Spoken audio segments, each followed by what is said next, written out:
Цветков, ти ли си, бе? Аз съм, кажи. Ти ли си? Край, намери го. Гледайте сега какво става. Абе, ти като ти казват реклами, защо спира всичко реклами? Така като казват на другите, че това трябва да се върши, това трябва да се върши. Същия си ти покуп. Защо слушаш началниците да си казват реклами и ти спираш всякакво предаване? А? Маймуно мръсна, ти колко си долен? Въшко такава. Да, бе!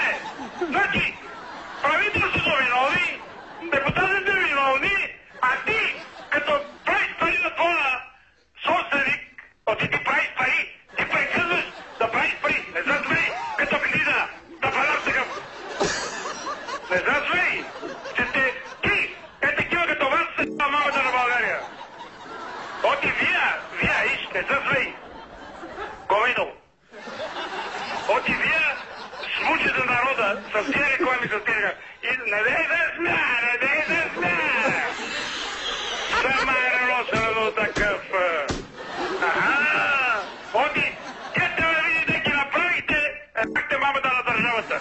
По едно време мислехме да го прекъснем и да кажем нещо, ама срещу товарния влак застава ли се? Бягай, че се връща. Аз ще дойда там в студиото. Ма сега не мога да дойда, че имам работа. Заете човека. Трябва да се обади и в още няколко телевизии. Мълчи! Тапанарите. А каква работа имаш? Каква работа имаш? Лъжец, манипулатор. И нищо да не разбираш. Не замеси да ти даде работата. Така ли седиш? Така, маймойке мръсна. Така ли седиш?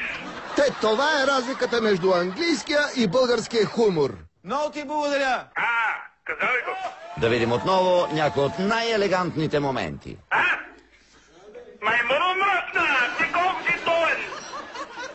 Въшко такава. Не се смей, като книга. Тапанар такъв. И не дей да смя, не дей да смя. Мълчиш. Тапанарите. Така, маймойке мръсна. Стига простоти.